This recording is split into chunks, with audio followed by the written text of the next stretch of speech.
اپنی بہن کی زندگی مانگ رہی تھی اور وہاں موجود کتے میری ہی زندگی لینے چلے تھے۔ کیسے بھول جاؤں اس رات کو جب میں نے خود کو تمہارے بے ہوش وجود کے ساتھ ہاسپٹل کے ایک کمرے میں بند کیا تھا۔ بابا ترکی میں نہیں تھے، تم بستر پر بے ہوش پڑی تھی اور میں کمرے میں موجود صوفے کے پیچھے اپنی عزت بچانے کے لیے چھپی تھی۔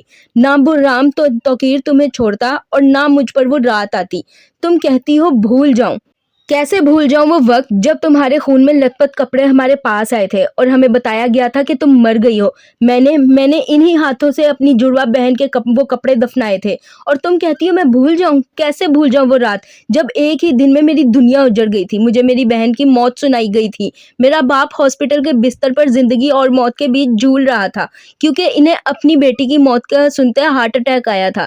کیسے بھول جاؤں وہ رات جب میں اپنے باپ کو ہاسپٹل چھوڑتے ننگے پاؤں ترکی کی سڑکوں پر بھاگی تھی، اس کالی گاڑی کے پیچھے جس میں میری ماں موجود تھی۔ مجھے اس کی آغوش چاہیے تھی اور مجھے اسے بتانا تھا کہ میں ایک ہی دن میں سب ہار گئی۔ تم کہتی ہو میں بھول جاؤں اس رات کو جس نے مجھے حرم سکندر سے پاشا بے بنایا تھا۔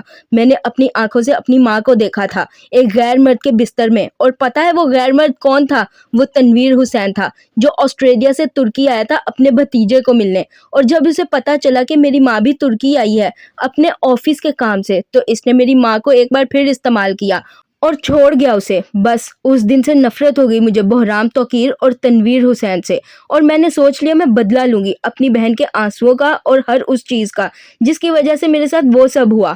میری ماں مجھے چھوڑ گئی، میری بہن مر گئی، میرا باپ ہاسپٹل میں تھا اور میں ترکی کی سڑکوں پر اجڑی حالت میں بیٹھی تھی۔ اس وقت دل کیا کہ میں بھی مر جاؤں، مگر پھر مجھے میرے بوڑھے باپ کا خیال آیا۔ میں واپس ہاسپٹل چلی گئی اور وہاں پر مجھے وہ شخص ملا جو اپنا سب کچھ ہار کر بیٹھا تھا۔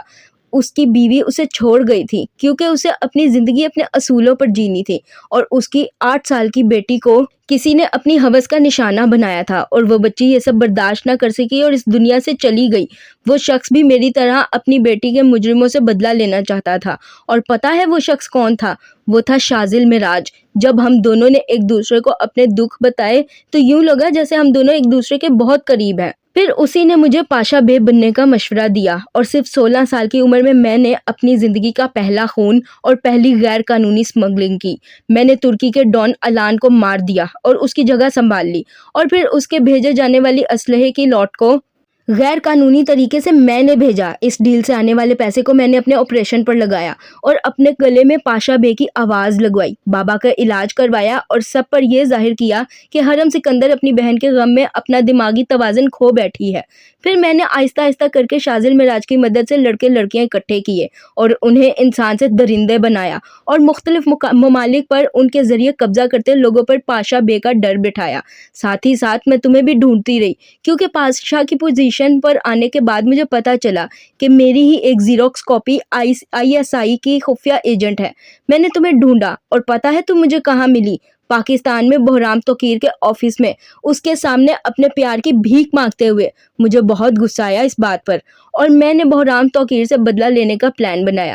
میں نے اس پر 24 گھنٹے نظر رکھوائی تاکہ مجھے اس کی کمزوری مل سکے اور میں ایک ہی بار میں اس کی کمزوری پر وار کر کے اس کو ختم کر دوں۔ اور تمہیں پتا ہے پاکستان کے مشہور ڈیفنس لائر کی کمزوری کیا تھی؟ وہ تھی اس کی محبت جس پر وہ جان مارتا تھا، اس کا چھوٹا بھائی سالار توقیر جو ترکی میں اپنی میڈیکل کی پڑھائی کر رہا تھا۔ سالار توقیر کی انفارمیشن نکالنے پر ایک بہت دلچسپ چیز میرے سامنے آئی۔ وہ آسٹریلیا کے بزنس مین تنویر حسین کا وہی بھتیجا تھا جس سے ملنے اکثر ہی تنویر حسین ترکی آتا تھا۔ مطلب کہ مجھے صرف اس چھوٹی مچھلی سالار توقیر کا شکار کرنا تھا، اور بحرام توقیر اور تنویر حسین جیسی سمندر کی بڑی مچھلیاں اپنے آپ میرے قدموں میں آ کر گرتیں۔ اب مجھے سالار توقیر کو اپنے قبضے میں کرنا تھا، اور ایک مرد کو قبضے میں کرنے کا سب سے آسان طریقہ ہے کہ اسے اپنے عشق میں اتنا پاگل کر دو کہ وہ اور کچھ سمجھ ہی نہ سکے۔ میں اسکارپیو کے ذریعے سالار پر نظر رکھوائی کہ آخر میں کیسے اس سے مل سکتی ہوں، اور مجھے اسکارپیو نے بتایا کہ وہ ایک گارڈ کی نوکری کرتا ہے، پارٹ ٹائم۔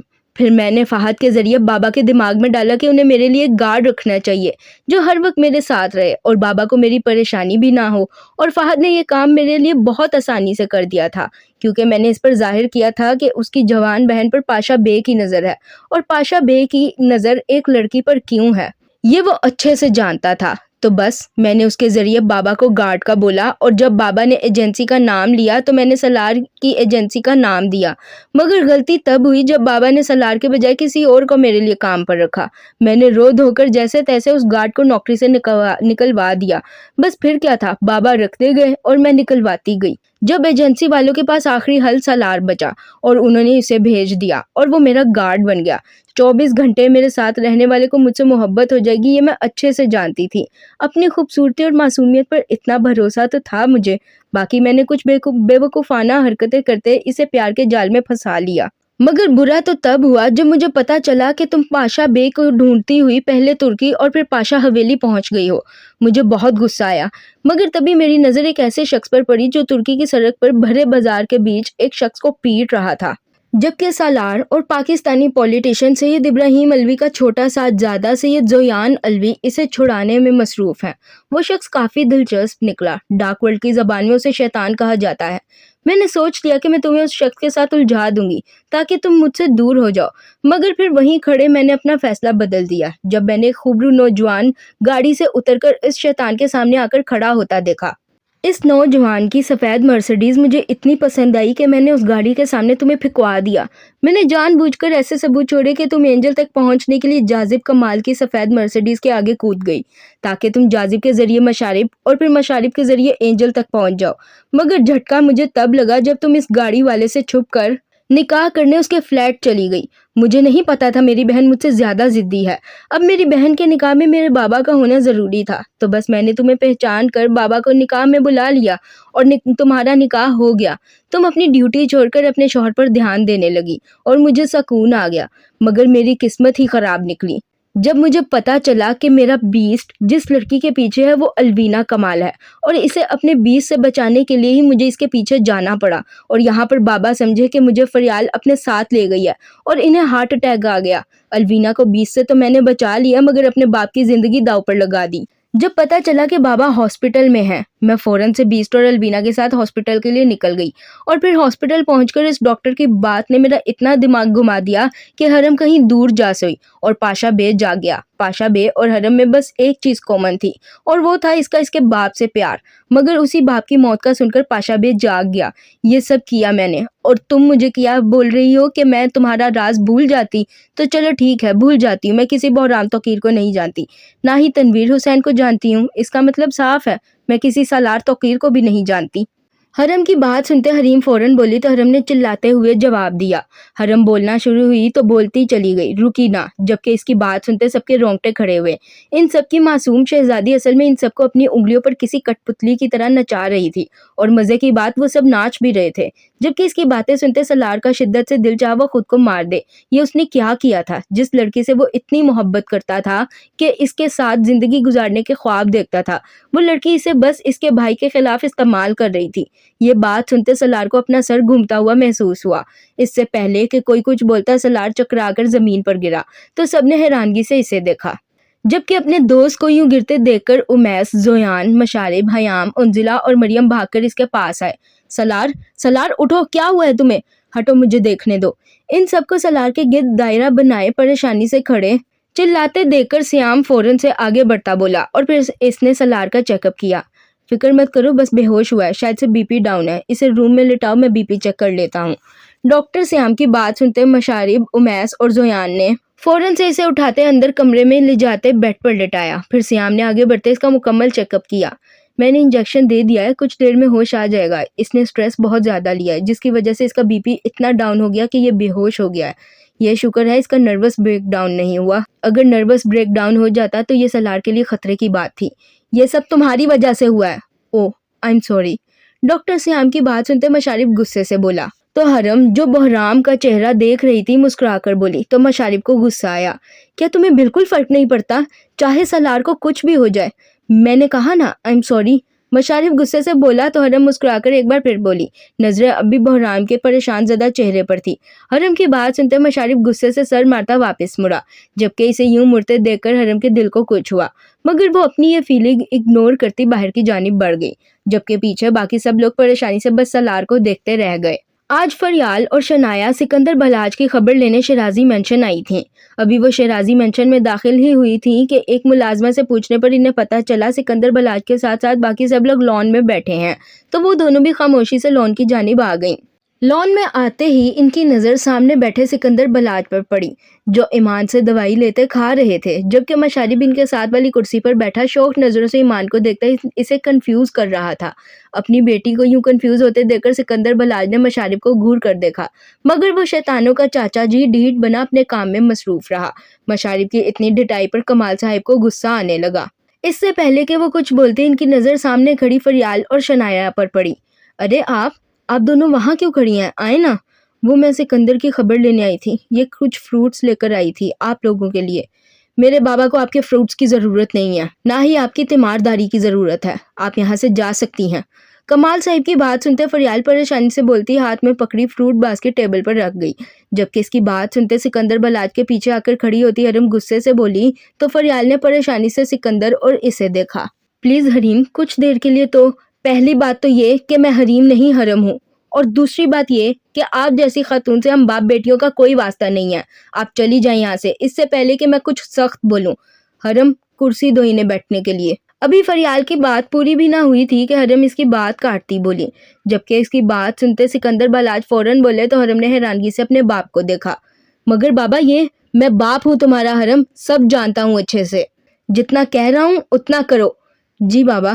حرم ابھی بولی ہی تھی کہ سکندر بلاج سنجیدگی سے اس کی بات کاٹتے بولے، جس پر حرم گہرا سانس بھرتی بولی اور اندر کی جانب بڑھی، جبکہ مشارب اور زیان نے اٹھتے 2 کرسیاں سکندر بلاج کے سامنے رکھیں تو فریال اور شنایا خاموشی سے ان پر بیٹھ گئیں۔ اب تمہاری طبیعت کیسی ہے؟ الحمدللہ، میں بالکل ٹھیک ہوں۔ سکندر، میں نے جو کچھ کیا اس کا پھل بھی پا لیا، کیا تم مجھے معاف نہیں کرو گے؟ فریال کا سوال سنتے سکندر بلاج رکھائی سے بولے تو فریال نے سر جھکاتے نم آواز میں سوال کیا، جس پر سکندر بلاج نے گہرا سانس بھرا تو فریال نے پریشانی سے اسے دیکھا۔ میں کون ہوتا ہوں تمہیں معاف کرنے والا؟ میری مجرم تو تم کبھی تھی ہی نہیں، تم میری بیٹیوں کی مجرم ہو۔ اگر وہ دونوں تمہیں معاف کر دیتی ہیں تو مجھے بھی کوئی مسئلہ نہیں، میں ان سے بھی بات کروں گی، مجھے یقین ہے وہ دونوں مجھے معاف کر دیں گی اور مجھے اور شنایا کو قبول بھی کریں گی۔ میں نے آج تک اپنے بابا کو نہیں دیکھا، نہ انہوں نے کبھی مجھے قبول کیا، کیونکہ انہیں بیٹے کی خواہش تھی اور میں پیدا ہو گئی۔ میں جب بھی آپ کو حرم، حریم اور ایمان آپی سے پیار کرتے دیکھتی ہوں تو مجھے بہت دکھ ہوتا ہے۔ کاش میرے بھی بابا ہوتے اور وہ مجھے بھی پیار کرتے اور میں بھی ان کو ویسے ہی پیار کرتی جیسے حریم، حرم اور ایمان آپی آپ کو کرتی ہیں۔ سکندر بلاج کی بات سنتے فریال پریشانی سے بولی تو سکندر بلاج نے ہاں میں سر ہلایا۔ پھر شنایا سر جھکاتے بولی تو سکندر بلاج نے مسکرا کر اسے دیکھا۔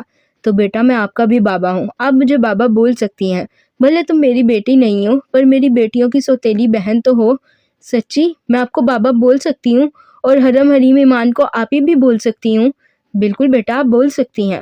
سکندر بلاج کی بات سنتے شنایا خوشی سے بولی تو سکندر بلاج مسکرا کر بولا، جس پر شنایا اٹھتی ان کے گلے لگی تو فریال کو کچھ حوصلہ ہوا۔ دوسری جانب سالار، جسے صبح جا کر ہوش آیا تھا، اس وقت بیڈ پر سر جھکائے بیٹھا تھا، جبکہ حاجرہ اس کے پاس بیٹھی اس کی منتیں کر رہی تھیں کہ وہ کچھ تو کھا لے۔ وہ رات سے بھوکا تھا، مگر سالار صاحب نے تو جیسے بھوک ہڑتال کر لی تھی۔ حاجرہ کی لاکھ منتوں پر بھی سالار نے ایک نوالا منہ میں نہ لیا تھا، جبکہ اپنے بھائی کی یہ حالت دیکھتے بہرام کو خود پر غصہ آنے لگا۔ سالار، میرا پیارا بیٹا، میرا راجا بیٹا ہے نا، دیکھو میں نے تمہارے لیے تمہاری پسند کا مایو سینڈوچ بنایا ہے، چلو میرا اچھا بیٹا ہے نا، کھا لو۔ دیکھ سالار، کھا لے سینڈوچ، آنٹی کب سے منتیں کر رہی ہیں تیری، اتنے پیار سے میری موم کہتی نا تو میں 6-7 سینڈوچ کھا جاتا۔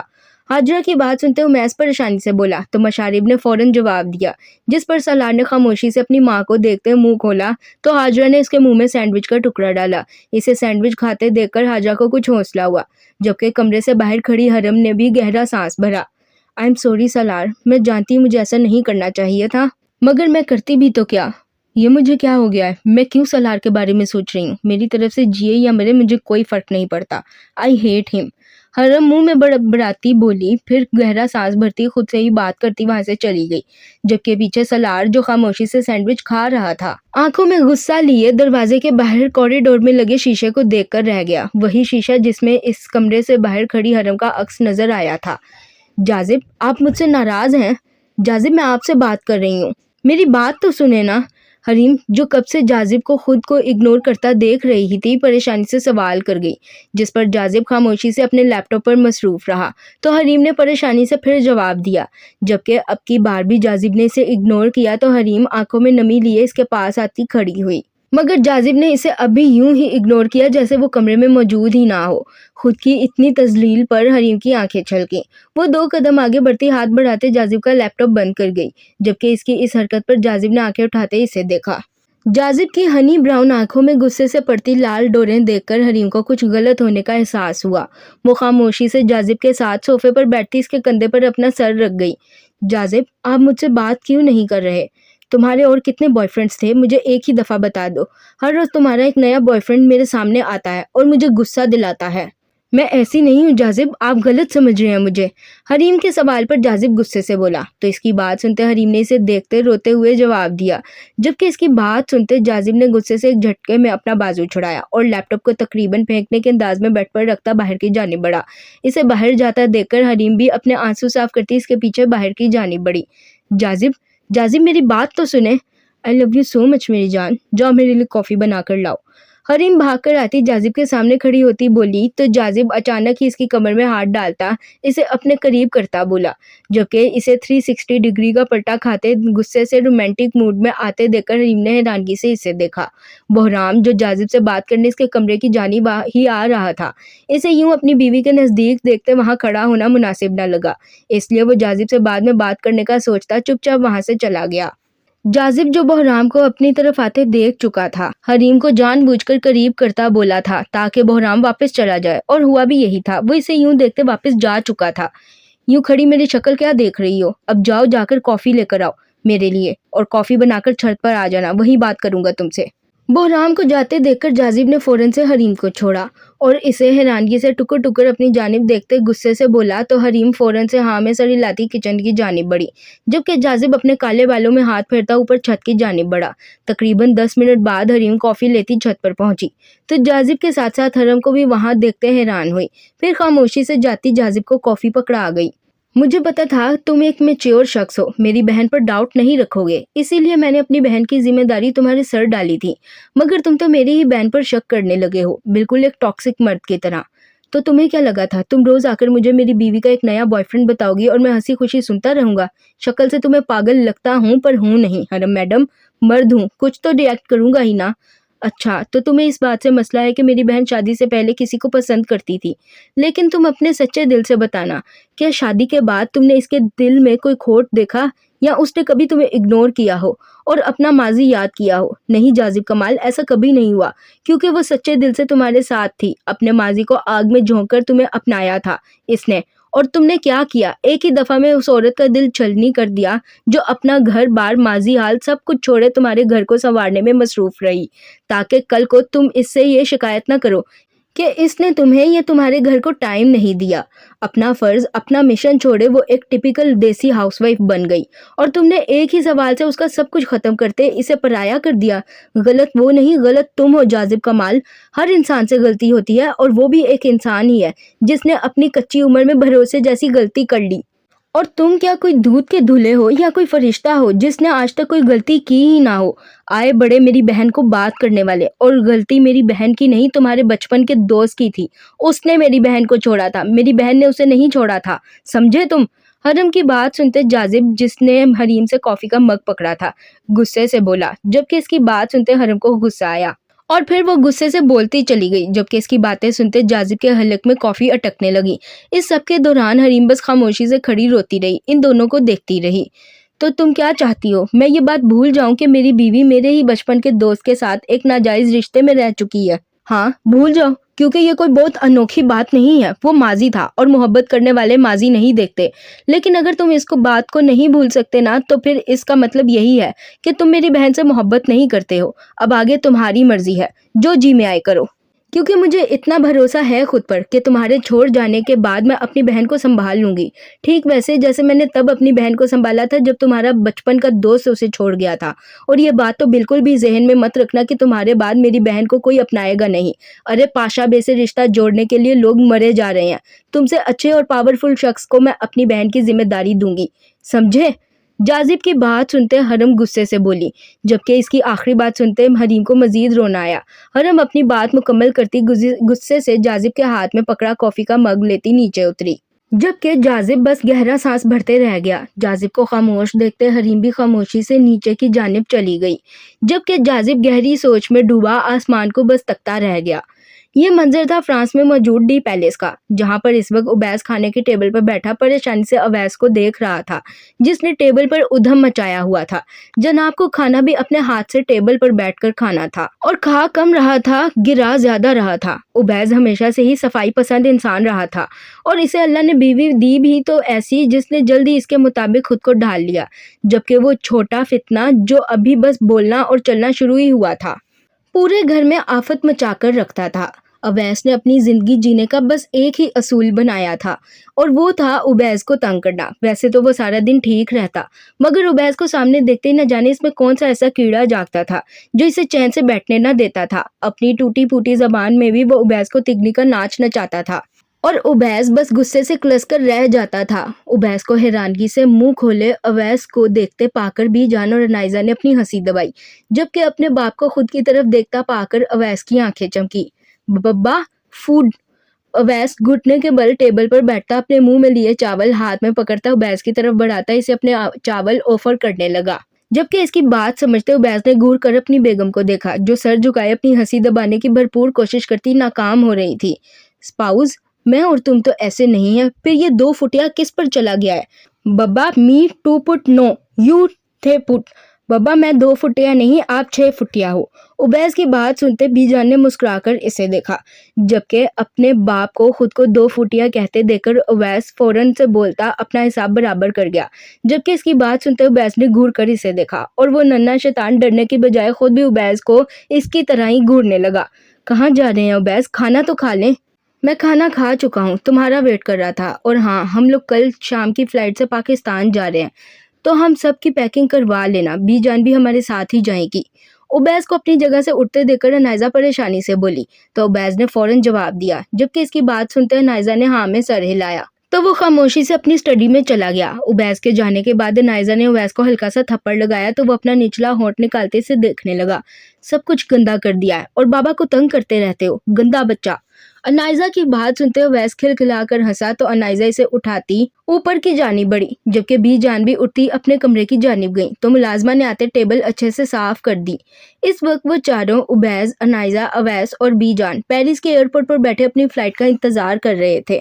جب اویس کے کہنے پر اس کا رائٹ ہینڈ حارث سب کے لیے برگر لے کر آیا تھا، اویس کے ہاتھ میں برگر دیکھتے اویس جو اپنی اسٹالر میں بیٹھا تھا اچھل اچھل کر اس کے پاس آنے لگا۔ اسے یوں اچھلتے دیکھ کر سب نے کہکا لگایا۔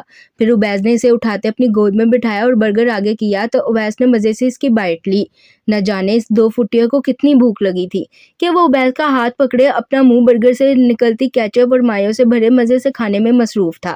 اویس کو تو اس نے ایک بھی بائٹ نہ لینے دی تھی۔ اس ننھے بھالو کو یوں کھاتے دیکھ کر انائزہ کو اس پر ٹوٹ کر پیار آیا۔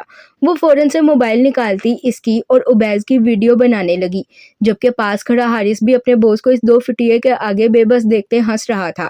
پیٹ بھر کر برگر کھانے کے بعد اویس نے اسے انائزہ کو پکڑایا اور پھر اس کا چھوڑا ہوا برگر کھانے لگا۔ انائزہ جو اویس کو پکڑنے کے بعد اس انتظار میں تھی کہ اویس کا برگر بھی پکڑائے گا، اسے وہی برگر کھاتے دیکھ کر مسکرانے لگی۔ اویس کو دیکھتے اسے کبھی کبھی اپنی قسمت پر رشک آتا تھا، اللہ نے کتنا حسین نصیب اس کا لکھا تھا۔ اویس کو برگر کھاتے دیکھ کر انائزہ نے جلدی جلدی اویس کو صاف کرتے حارث کو پکڑایا، اور حارث کی گود میں آتے ہی اویس صاحب کو پورا ایئرپورٹ دیکھنا تھا، جبکہ بی جان بھی اپنے بیٹے اور بہو کو اکیلا چھوڑتی اپنی الیکٹرک ویل چیئر چلاتی حارث کے ساتھ ہی چلی گئی۔